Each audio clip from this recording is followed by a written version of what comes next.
Iris Chang, author of The Rape of Nanking, The Forgotten Holocaust of World War II. When did you first think about writing this book? Well, it goes back a long way. I mean, I learned about this event when I was a little child, but I really didn't think about writing the book until I finished my first one, Thread of the Silkworm, and after I had attended a conference in California that was devoted to preserving the history of this event. What was the Rape of Nanking? The Rape of Nanking is one of the greatest atrocities of world history. In December of 1937, the Japanese swept into the capital of China, which was then Nanking, and within 6 to 8 weeks, they butchered, raped, and tortured hundreds of thousands of Chinese civilians. 300,000 people ultimately died during this massacre, and they raped an estimated 20,000 to 80,000 women during this period. Why is there such a discrepancy between 20,000 and 80,000? It's often very difficult to ascertain the exact number, and many women were reluctant to come out with these facts at the time. I'm looking at page 59, and there's a gentleman here by the name of Nakatomi Hakudo. Who was he, or who is he? Well, he was a doctor. He's a doctor now, but back in 1937, he was one of the soldiers who committed atrocities in Nanking. And there is a, I'm going to read something here in just a moment, but have you met him? No, no. I mean, this is taken from an article, but the story was just so compelling that I had to put it in my book. Before I read this, tell me what the story is. Well, he was in, are we talking about the story in the article itself? Well, the story about him, now he has a shrine in his doctor's office? He's a doctor now, and he feels so terrible about what he did. So he has put pictures of the, I guess, some of the atrocities in the waiting room of his clinic. And so patients of his can see what he did in Nanking. Let me read just a little bit from what you've got in your book. I remember being driven in a truck along a path that had been cleared through piles of thousands and thousands of slaughtered bodies. Wild dogs were gnawing at the dead flesh as we stopped and pulled a group of Chinese prisoners out of the back. Then the Japanese officer proposed a test of my courage. He unsheathed his sword, spat on it, and with a sudden mighty swing, he brought it down on the neck of a Chinese boy cowering before us.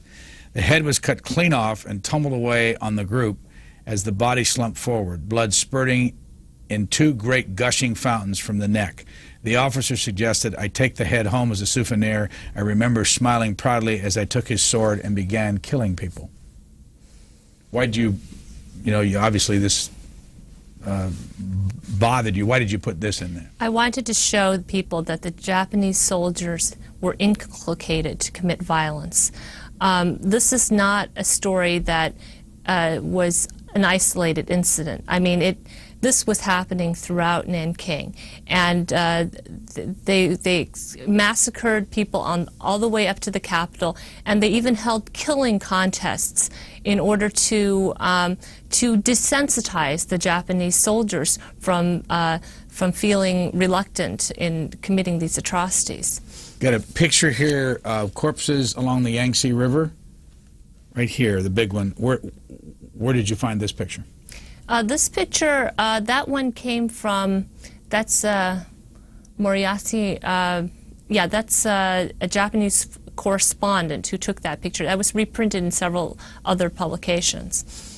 So it's really, I'm telling you, that's not the most gruesome picture there. You may not want to show the audience some of the others that are in my book. Well, actually, I think we do want to show the picture so that they can see the, I mean, not that picture on the other side, if we can pick it up on the other side, that picture right there. What's this? The one on the left? Right here. Oh, right. That's a number of heads that have just been put out. You know, this was a typical scene in Nanking. Beheadings. Then sometimes they would put heads up on posts, like that picture underneath, so that people could understand what it would be like if they continued to resist Japan. And where was this done? This was done in Nanking, but also throughout China, actually. What was the history of why the Japanese were in China in 1937 in Nanking? Well, in 1937, the Japanese found an opportunity to provoke a war with China, and it's called the Marco Polo Bridge Incident. And we probably don't have too much detail to go into we don't have too much time to go into that, but it escalated into a full-scale war, and the Japanese invaded Shanghai in the fall of 1937, and they had originally thought that the war would take place only 3 months. They thought that they could conquer China in a matter of months. But when one battle alone in one Chinese city, Shanghai, dragged on for that long, the Japanese were anxious to, I think, make an example of the city. They were furious and frustrated, and that was the mood that the soldiers were in as they marched from Shanghai to Nanking. Where is Nanking in China? Nanking is situated in a bend of the Yangtze River. It is, maybe we can show a map right now. I'll find it. Go ahead. It's only a few miles away, This really. just shows the massacre location. That's right. Shanghai would be on the coast of China, and Nanking's further inland. And the city is right like situated right at a bend of where the river courses, you know, to the north and then turns to flow towards the coast. So when the Japanese swept towards Nanking, all they had to do was encircle it from three other directions, because the river itself formed a natural barrier. Have you been to Nanking? Absolutely. How many times? Actually, in the summer of 1995, I was there for you know, for several weeks. Actually, just one time. And what's your personal connection to Nanking? Well, my father was born in that area, and my family actually, my grandparents used to live in Nanking, and they were almost separated forever shortly before the massacre itself. And when did you can you remember the first time you ever heard about the rape of Nanking? Yes, I was a little girl. I don't remember exactly how old I was, but I must have been in grade school at the time, and my parents, who are professors at the University of Illinois at Urbana, were telling me about the南京大屠杀, which is Chinese for the Nanking Massacre. And they said that the killing had been so intense in Nanking that the river, the Nanjing River, literally ran red with blood for days. And they said that people were being hacked to pieces. And at the time, this was very hard for me to visualize, and I really wanted to learn more about it. So I went to the local libraries to see if I could find anything about it. And there wasn't a single book in English on it. I couldn't find anything. So what did you do next? Well, I think as a child I probably just forgot about it, and I didn't really think about it for another 20 years. The rape in Nanking didn't intrude in my life until I was married and I was living in Santa Barbara. And a filmmaker friend of mine told me that he had two friends who had heard that people were had been filming a documentary on the rape in Nanking, but that they had problems securing funding, I think, for distribution because of Japanese influence in this country. And that's what piqued my interest again. And I located the filmmakers and talked to them. And one of them, Nancy Tong, who produced the documentary In the Name of the Emperor, told me that there was considerable Chinese activism on this event, and that if I was interested, I should contact this particular organization, which is called the Alliance for the Preservation of the Truth of World War II. And as it turns out, this particular organization was hosting a conference on the rape of Nanking in December 1994. So since I was in Santa Barbara and the conference was to be held in Cupertino, I just drove up and attended the event. Now, what I wasn't prepared for was the fact that they had put poster-sized pictures of some of these atrocities. And I was seeing these pictures for the very first time. And I remember I felt sick to my stomach, and I mean, I really, I thought at one point that I would have to go home because I was just so ill, you know. And I resolved to do something. You know, I thought this was so bad, and yet no one had still written a book about it. So I figured that it was time to, you know, to take initiative. Who is this woman up here? Li Shouying. Li Shouying. Mm-hmm. Is she alive? Yes, she is. And what's the story? Well, back in 1937, she was a teenage wife of a technician who had fled from the city of Nanking on top of a train, and she was left behind in the city. And she ended up fighting off 3 soldiers who tried to rape her. They stabbed her more than 30 times. Where does she live now? She lives in Nanking. Did you talk to her? Yes, I did. How long? I spoke to her for several hours, and I felt like a time traveler because I saw this picture of her, you know, when she was still a teenager, and when I met her face to face, she was almost 80 years old. What's she look like now? Well, she's still a very feisty woman. She's very strong, one of the strongest women I've ever met. She has so many wrinkles now that they've covered up the scars, but when she was younger, the scars on her face were horrible. Again, she was stabbed 37 times with bayonets. That's correct. Can you remember anything else about the story? Where was she at the time she was stabbed? She was hiding in the International Safety Zone, which was a neutral zone organized by the foreigners of Nanking to protect them from the Japanese, and we'll probably talk more about that later.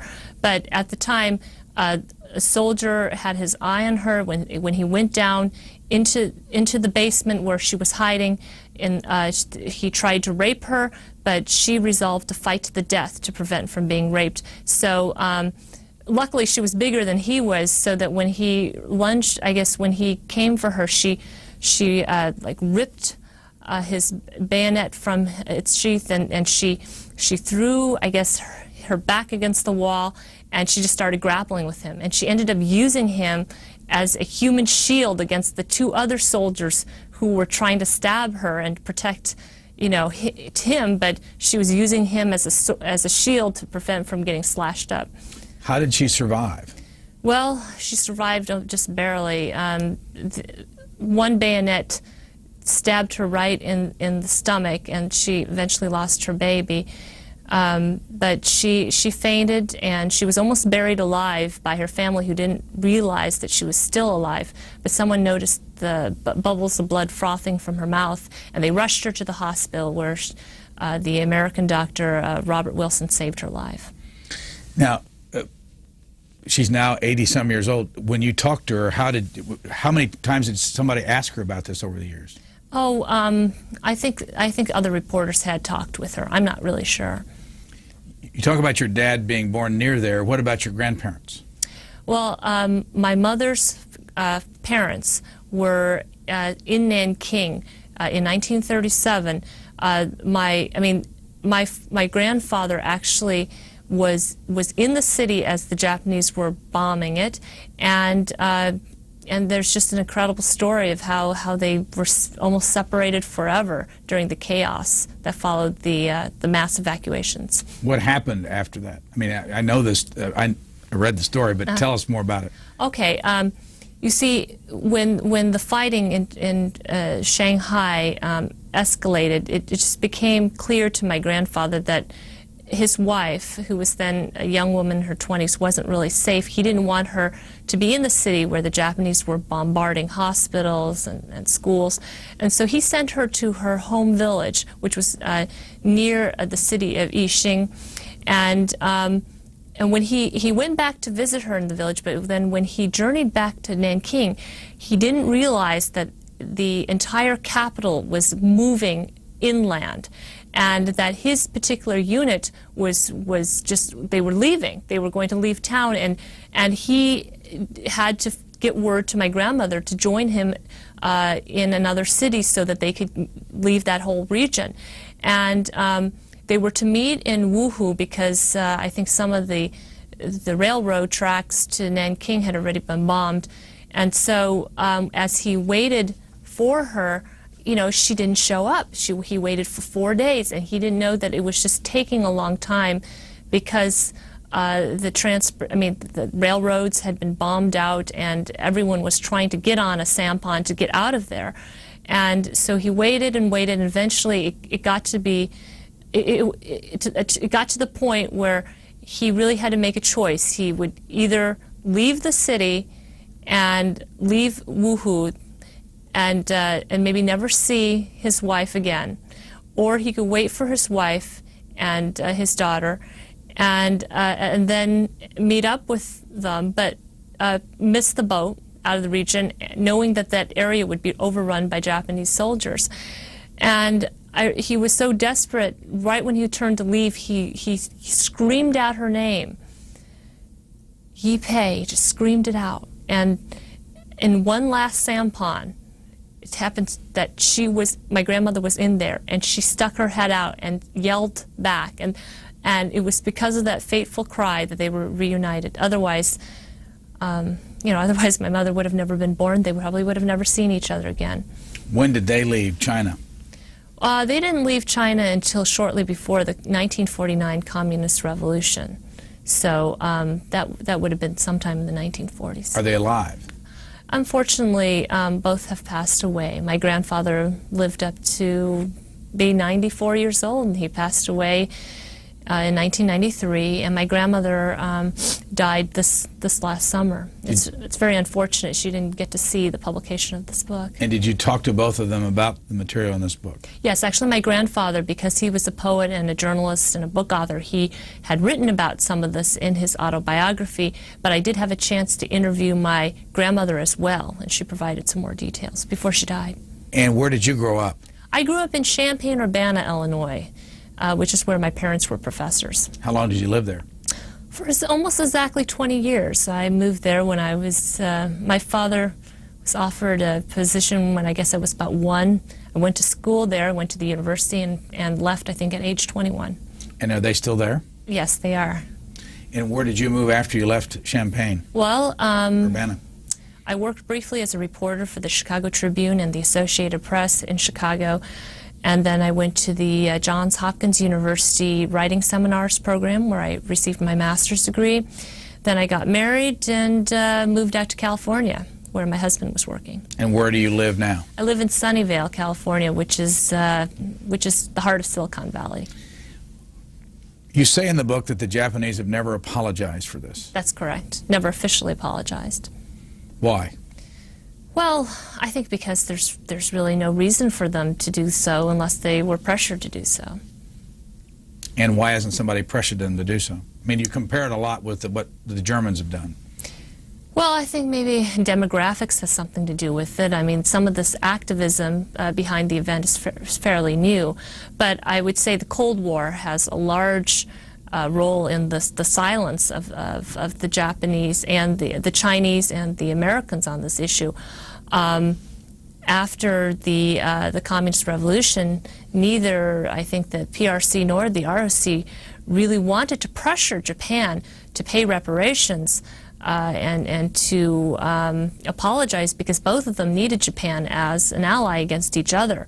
They needed Japan for economic and political reasons, and the United States also sought out Japan as its ally as well against the forces of communism in Asia. Back in 1937, how many people lived in Nanking? Before the bombings, before some of the evacuations, about 1 million people.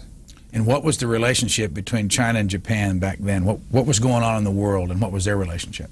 Back in 1937? Oh, things by that point had been tense. I mean, in the summer of 1937, Japan had attacked Shanghai. This is they had war had already broken out. But what was the reason? Well, it goes back a long way, but the Japanese had actually for hundreds of years ambitions in China. It's not something that it was not something that just started in 1937. There's a long history of animosity here. What's the reason? Reason for the animosity? Well, again, I don't know if we have enough time to go into this, but there had already been, war between, there was a first Sino-Japanese war, and there had been already numerous attempts by the Japanese to carve up parts of China. They had already seized Manchuria by the 1930s. What was it, and what is it about? What was it, the Japanese character that led to this kind of slaughtering? I mean, what did you find in this process? I assume you've asked people about that. See, it's very complicated. Actually, another historian said that trying to peer into the Japanese mind was like trying to stare down a black hole. It's very, very difficult often to find out the motives for this. I would say, though, that if you're looking at the soldiers themselves, you'll find that many of them had been so brutalized before the massacre that that I think that the Nanking massacre was an episode in which just much of the pent-up frustration that they had experienced had exploded. The Japanese soldier was systematically hazed for years before Nanking. I mean, you have to imagine just how intense the Japanese military experience really was. He had to endure getting slapped around by Japanese officers. I mean, there are accounts of Japanese soldiers being forced to wash their underwear. They were treated almost as subhuman within their own army, and it's often been suggested that those who have the least power can become the most sadistic when they do gain some chance to unleash the frustration that was bottled inside. How much discussion have you had with Japanese people about this event? Oh, I had the opportunity to talk to a group of Japanese students who are studying in San Francisco, and they were absolutely shocked to find out what happened. I mean, they had been kept in the dark about this all their lives. They said that their textbooks had contained only one line on the Nanking Massacre, which I think was referred to as the Nanjing Incident. And I remember that when I showed them some of the photographs, I think one woman burst into tears. So it's clear that that many of the Japanese people to this day don't really know what happened. I mean, the ignorance in Japan on this event and on other atrocities is appalling. If you look, I mean, I talked with a college professor in Japan, and he said that when he mentioned to his students, remember these are college students, that Japan had been at war with the U.S., many of these students asked him which side won. So in other words, they're not being taught about this in school, and the Ministry of Education has for decades censored this event and others from their textbooks. I mean, this has been the subject of a 30-year lawsuit between the Japanese government and a famous historian there, Inaga. Is there a Chinese Holocaust museum? Well, there actually is a Rape of Nanking museum in Nanjing. It has the a big number, 300,000 inscribed on it. But that's about it. But I've met people in Los Angeles who are interested in building a Chinese Holocaust museum in this country. You say that the House of Representatives got into this? Well, actually, that's something different. That's the Lipinski bill. No, I didn't mean that they got into the Holocaust Museum, but they got into this whole issue of the rape of Nanking. That's right. William Lipinski, who is a Democrat from Illinois, has introduced a bill in Congress that calls for the Japanese to officially apologize to its World War II victims and to pay reparations. And the rape of Nanking is only one aspect of the bill. He lists many other atrocities, such as, the Korean comfort women issue, the medical experimentation that the Japanese had conducted, including vivisection without anesthesia on American and Chinese prisoners of war. The Bataan Death March. There are so many other instances of wartime atrocity that are mentioned in his bill, and I think they have more than 30 supporters right now in Congress. What was the killing contest? You mentioned it earlier. How did it work? The killing contest, yes. Well, there were two sub-lieutenants who wanted to see who could kill 100 Chinese first. And the Japanese media covered this avidly, as if it was some kind of sporting event.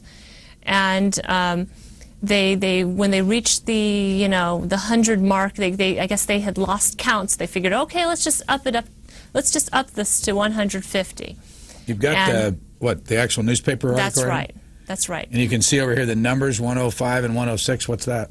That's how close they were. They were running neck to neck. You see, one had killed 105 people, another had lopped off 106 heads.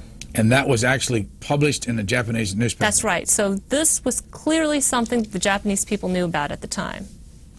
Who was conducting the contest? Oh, these two sub-lieutenants. I mean, who was challenging them? Whose idea was it that they do it? I'm not really clear on the details of this, but this was not typical. This was happening throughout Nanking. Here's a picture. It says, in Nanking, the Japanese turned murder into sport. Note the smiles on the Japanese in the background, and here's the photo right there. Where do you find all these photos? Many of these photos were later collected by the Nanking government for their war crimes tribunals against the Japanese after the war. But sometimes the Japanese soldiers themselves took these pictures. When I talked with one of the survivors, he remembers that as he stood on the edge of this pit, watching all the Japanese lop off heads and throw them in to the side, and one person was keeping count, keeping score, and the other one was laughing and taking photographs. There's an incredible story about how this one album of 16 photographs eventually made its way from Photoshop to a toilet, and it was hidden for years until it finally ended up in an archives. A couple of these pictures in here are rough to look at. I haven't showed them yet. Are you? Was it a tough decision to put them in the book? It was. It was. I was very concerned that some of these pictures would result in the book being banned from school libraries. But I had numerous discussions with this with the people at HarperCollins and with other historians and friends, and some people insisted that I put them in anyway, uncensored, because this was history, this was the truth. What's this photo over here? That's a photo of a woman who, a rape victim, who is being forced to pose next to a Japanese soldier naked. They found these photos in the wallets of some of the Japanese soldiers. They took them, and sometimes the people in the local photo mat would make copies because they knew how important they were. On the other page at the top, what's that photo? I still have problems looking at it. That's a woman who's been impaled after she's been raped. Right down here. And where did you find this? This again came from China. It came from the Chinese archives. And the photo above it? That's a picture of a woman who's been gang raped, and she, as you could see, she's been tied to the chair so that she could be raped whenever the soldiers were in the mood for it. And again, I mean, I have a hard time even looking at these pictures even now. What's the purpose of putting them in the book then? And as you decided, in the end, what was the conversation like between you and the publisher? Well, there were people in the publishing house who had problems looking at the pictures. In the end, we decided that it was important for people to see what they were capable of doing, and it was a tough decision. And I know that I may well catch a lot of criticism for it, but I don't think that people will realize just how brutal the Japanese were until they see these pictures. If I were a Japanese sitting here and saw these, I would say things like, what's your proof that this actually is something that was caused by a Japanese soldier? Mm-hmm. Well, all I can say is that there are thousands of pages of primary source documents on this event in 4 different languages that pretty much describe with words these very pictures. And many of these pictures, they didn't all come from Japan and China. Many of them can be found in the United States in the missionary collections. Let me show you this picture right here and ask you to tell me what it is. The one to the right? The one up top. The Oh. bayonet. The bayoneting. Well, these are pictures of the Japanese bayoneting victims, and they're doing it for practice. They're using live prisoners as practice. And as you could see, the Chinese who's been blindfolded, I mean, he's been stabbed repeatedly. And this is happening even after he's dead. And you say that's just practice? It's just practice. Below that, this photograph. This is a photograph of several Chinese victims being buried alive as Japanese soldiers watch. And you also tell a story in there where they would bury some Chinese victims up to their heads and then have German shepherds or tear them apart. Tear them apart. Did you have any true. pictures of that? No, thank God. Now, how did you find that out? Well, that came out of archival documents, and also came out of descriptions which I found in China. I'm telling you, literally, I had so many facts on these atrocities. I had to use a computer database for them in order to keep them, in order. I mean, we had that much evidence on it. When did you start writing this book, or when did you start compiling all the information? I started compiling the information probably in January or February 1995. And I noticed that as late as August, almost the end of August, you had something quoted in here from the Japan Times. That's and right. This book came out in December. How did you get it? How were you able to publish it that close? Well, you see, we really had to publish this right at the last minute, because all of this activism, it's ongoing. And we really were working right down to the last minute on this book. It was a very tight schedule. And why you mean you were afraid you were going to lose the opportunity if you didn't get it published right away? It's a long story. I mean, HarperCollins itself, as you know, has been through some difficulty, and they eventually canceled more than 100 book contracts, and there were some delays in the process, but that was okay, because that gave me the opportunity to put in some other information that should have gone in the book. I never thought, for instance, that I would ended up finding the family of John Rabe, who is the Nazi hero of Nanking. And, I located the diaries and located the family halfway through the project. So, I mean, this was an ongoing process. And you talked to his daughter? His granddaughter? That's right, Ursula Reinhardt. I mean, I've tracked down the family when I think the book was almost finished. So, yes, revisions were made up to the last minute. And who is John Rabe? John Rabe was the head of the Nazi Party in Nanking, but he was also the head of the International Safety Zone Committee in Nanking, which is that group of about 20 foreigners who decided to create in Nanking a 2.5 square mile area for the refugees during the massacre. They told the Japanese that this area was off limits to them, and they had to feed these refugees and protect them from the Japanese. You have a letter in here dated 8 June 1938, and it's Dear Fuhrer, yes, signed by John Rabe. That letter went to Hitler. Why? Well, he was hoping to stop the atrocities by informing the highest levels of German government about the Nanking massacre. He may have been a little naive, but he really thought that perhaps the Germans would pressure the Japanese to stop the killing. So what he did was, in 1938, when he went back to Berlin, he brought with him a copy of John McGee's film of the massacre, And John McGee was the Episcopalian minister who took footage of some of the atrocities. Actually, he's the gentleman right on the other page, actually. Which one? The picture that's a little lower on the page. Which one? To the right. This gentleman. Okay, fine. We'll get it here so people can see what he looks like.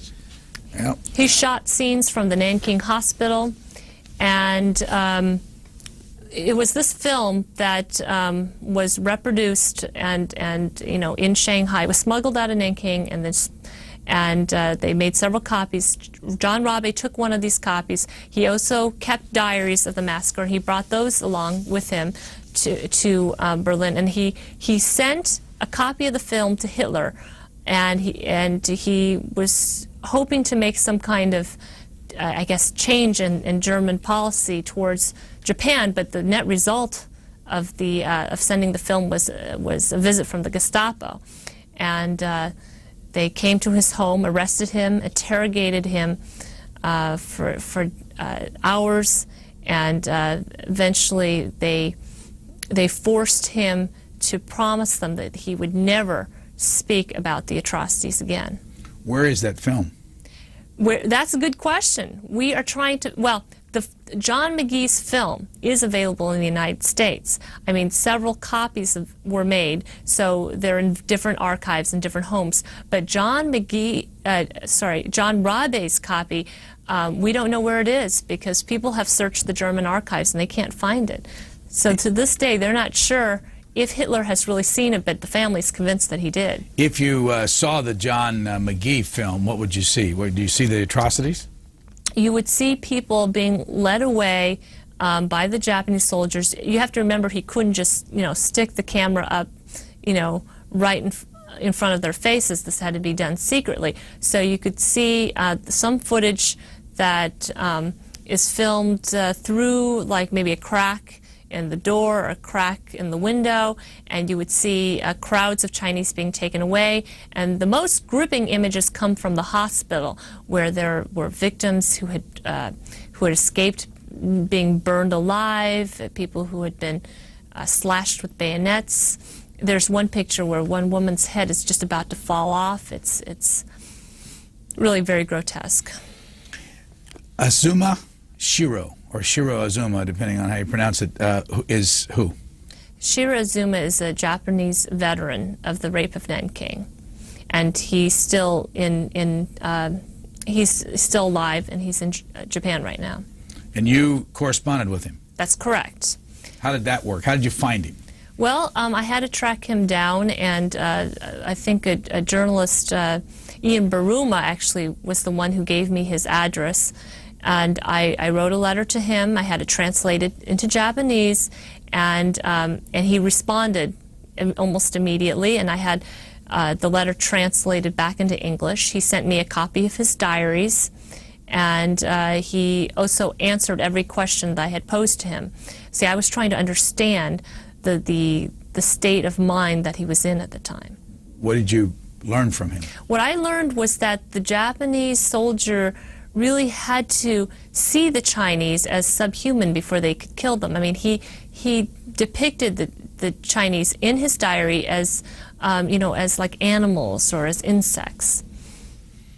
Right above that in the book, you can put this into context, a veteran officer named Taminaga Shozo recalled vividly his own transformation from innocent youth to killing machine. And I want to read what you have in here. Where did you find that, by the way? That was in a secondary source. I think it came from a book. He scooped water from a bucket with a dipper, then poured it over both sides of the blade. Swishing off the water, he raised his sword in a long arc. Standing behind the prisoner, Tanaka steadied himself, legs spread apart, and cut off the man's head with a shout, "Yo!" The head flew more than a meter away. Blood spurted up in 2 fountains from the body and sprayed into the hole. The scene was so appalling that I felt I couldn't breathe. If you were Japanese, what would you want your own people to do about this, if they didn't know about it? Well, I guess it would depend on the individual, but I don't know what they would think, but I think that I personally think that they have a moral responsibility to come to grips with this. Japan as a nation cannot move forward until they meet this squarely in the face. Well, even according to your testimony, they don't even know about it. Some of them don't know about it, but there are those who do. And I remember talking to some Japanese who, when they hear it, they'll often just immediately deny it. They don't want to believe it. So it's very hard. It's very hard to know exactly how they're going to react, even when these facts are thrust into their faces. Will your book be published in Japan? I'm not really optimistic that it will be, but perhaps some kind of small, radical publisher will take a risk and put it out. From what you know, what would happen if books were tried to be sold over in Japan? I don't know, but I'll tell you that Shiro Azuma, who's come out to apologize for his role in the massacre, he's faced countless death threats. And many of the journalists who've written about this in Japan have either been ostracized, or, I mean, when you see them photographed, they have sunglasses on because, you know, they've run into these kinds of threats too. Don't forget the Japanese, some Japanese right-wingers shot, I think, the mayor of Nagasaki in the back simply because he said that he thought Hirohito had some responsibility for the war. That was in 1989. That's right. So we have a country that is living in denial. And I'll be honest with you, I am completely appalled that more people don't know about this atrocity. Because if you look, I mean, 300,000 people died in Nanking. And 300,000 people might not seem like a huge number until you place it in the context of World War II history. 300,000 deaths is greater than the deaths from Hiroshima and Nagasaki combined. It's also greater than the combined civilian deaths of several European countries for the entire duration of World War II. So in other words, if you add up the number of civilians who died in England, France, and Belgium, that still would not be as many people who died in Nanking, which is one Chinese city, in 6 to 8 weeks. In the end, more than 19 million Chinese people perished. 19 million people were killed. What do you want to do with this? Well, I want the whole world to know what happened. I want the entire world to know the truth. And how far are you willing to take it? Well, I think I've just writing the book was the biggest step, really, for me. I think I've done my part in just laying down the facts for people to read. And also in the book you have some Americans. Mm-hmm. One in particular is Robert Wilson. Who was he? Robert Wilson was a missionary doctor, and he was the only surgeon in Nanking during the Great Massacre. And what role did he play? Well, he was the person who ended up having to stitch up the survivors who came, straggling into the hospital from bayonet wounds or burn wounds, and he was working night and day. It's incredible what he was able to do under those conditions. And what was the zone? The International Safety Zone. It was 2.5 square miles in the middle of the city, which the foreigners had marked off with Red Cross flags, and it was an area that they claimed that the Japanese were not permitted to enter, and they tried to, they just harbored the Chinese there. Thousands of Chinese were pouring into the zone every day, many with only their clothes on their backs, and just begging for a place to sit down so that they could be safe from the Japanese. And how many people were inside that zone? Hundreds of thousands. One actually said 300,000. One of the zone members said 300,000 were in the zone. And you tell a story about how Chinese soldiers would come in. Yes. and then the Japanese would come in. And how did they find them when they took off their uniforms and put on civilian clothes? What was the technique they used to find them? Well, what they did was they searched their hands to see if they had any calluses from handling guns. They also even searched their backs to see if there were any backpack marks, even their feet for signs of marching. And that way they were able to find out who had been a former Chinese soldier, and they systematically marched them out and shot them. Was there a trial of any kind after all that war was over? There were, well, the biggest one was the Tokyo War Crimes Trial, or the formal name is the International Military Tribunal for the Far East.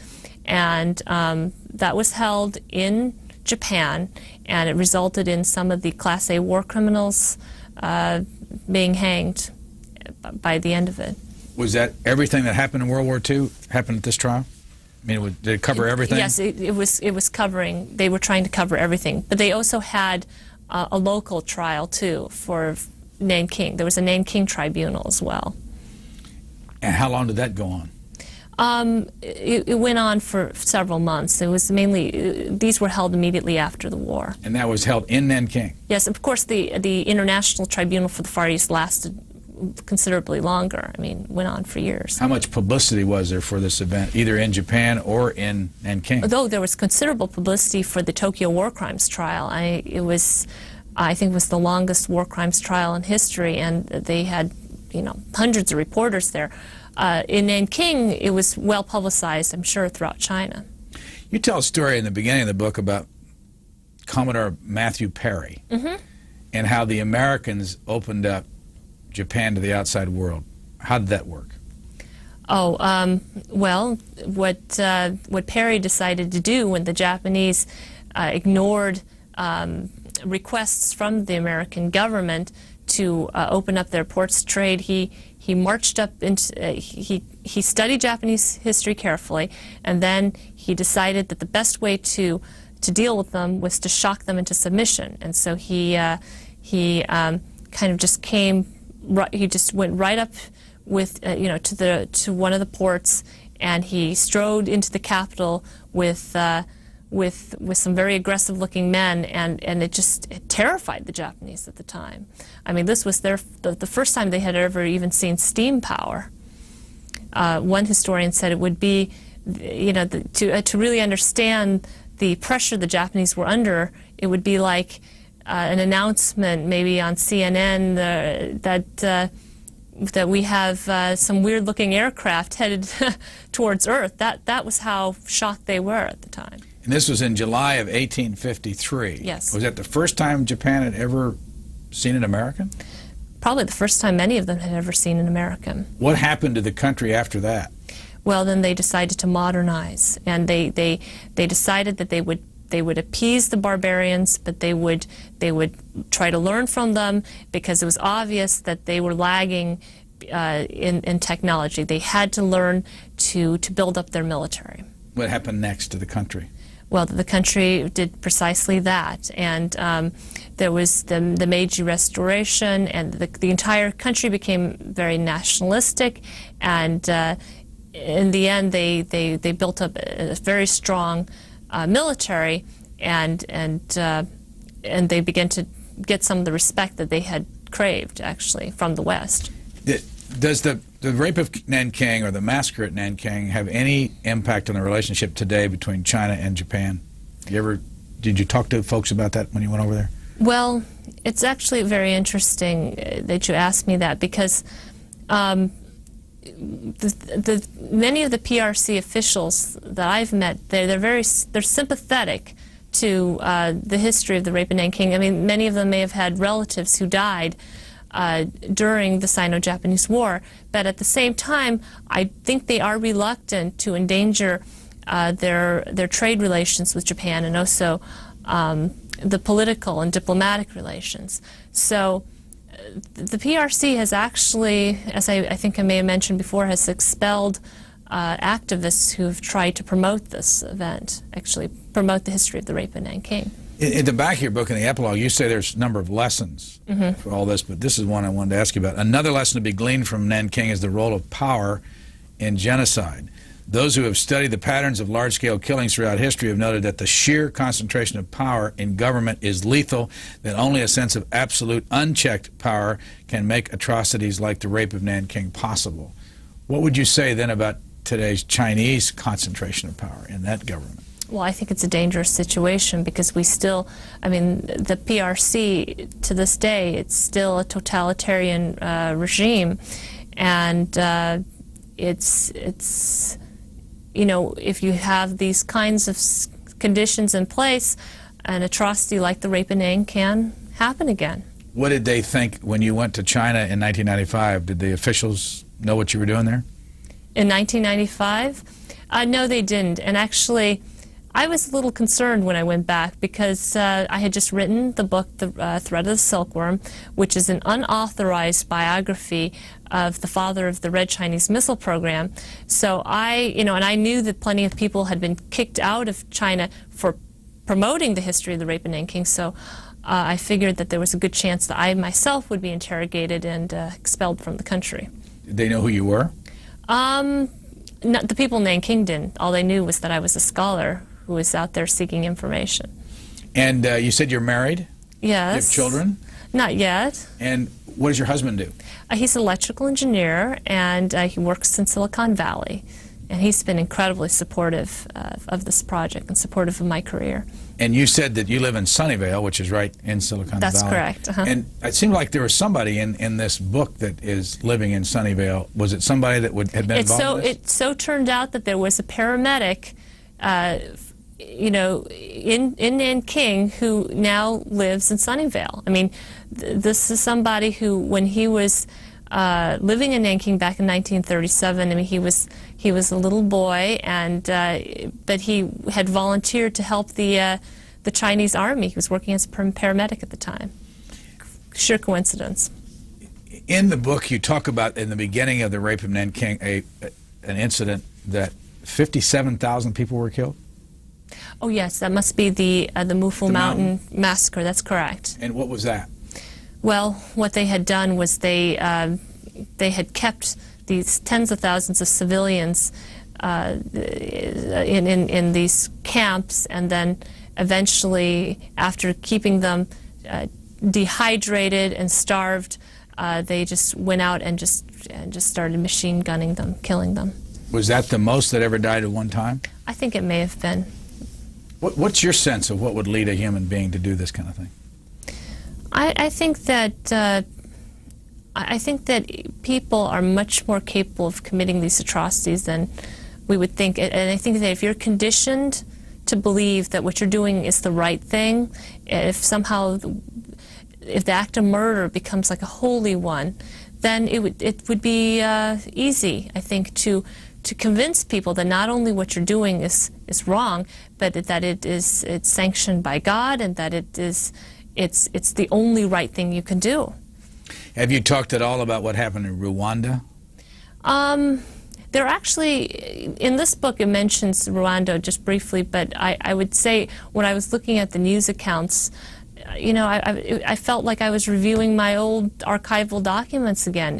That some of the similarities were haunting. Stories about women who had been raped by soldiers, and now they're going to carry an enemy soldier's baby, and these dilemmas that were so painful to me when reading them, because, you know, I kept seeing the same story over and over again. You tell a story in here, I think, of a woman to this day won't give her real name, or was raped, and I can't remember exactly what it was, but you alluded to it then. What was that some of the rapes that happened, eventually children were born? You see, yes, there were many half Japanese, half Chinese children born as a result of this rape, and one of the missionaries at the time, Lewis Smith, said that, you know, there were thousands of these children being smothered to death or drowned, because very few women really wanted, I mean, they couldn't love these children. But you have to understand that it must have been a terrible choice for these women to make. I mean, killing your own baby or raising a child that you could never love. And I'm sure a lot of women couldn't make that choice. So at the same time, there were thousands of women also committing suicide in the city. I mean, there were uncounted women throwing themselves into the Yangtze River to drown. How interested have you found Americans in this story? I am surprised at the response. I mean, it's overwhelming. It seems to me that almost everyone I've talked with is interested, and they're shocked that they don't know about this. Why don't we know about it in the United States? Well, I sometimes wonder if it's maybe demographics.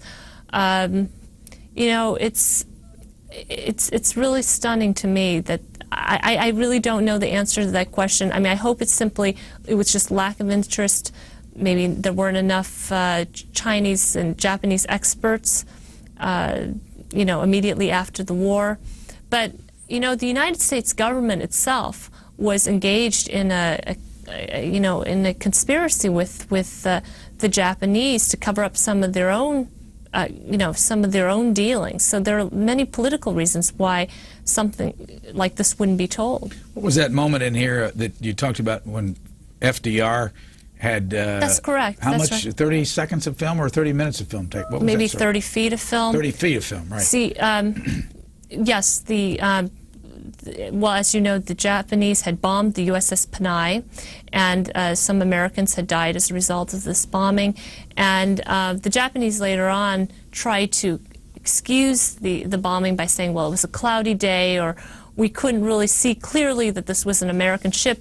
But What was the Panay, by the way? It was a gunboat. And it was bombed on December 12th? Yes, yes, right as the Japanese had entered the city. And but, you know, there were two newsreel men aboard, and one of them, well, both of them took footage of the Japanese swooping down almost to deck level to shoot at the passengers. And it's clear from anyone who looks at the footage that the Japanese could see the flags that were painted on the deck or flying overhead. And the president specifically requested that this footage be removed before it was shown in American theaters. Why? Well, we can only speculate on the reasons why. It's probably because they didn't want to jeopardize any kind of settlement that they wanted to make with Japan. We're out of time. This is our guest book cover, book jacket, The Rape of Nanking, and our guest has been Iris Chang. Thank you very much. Thank you.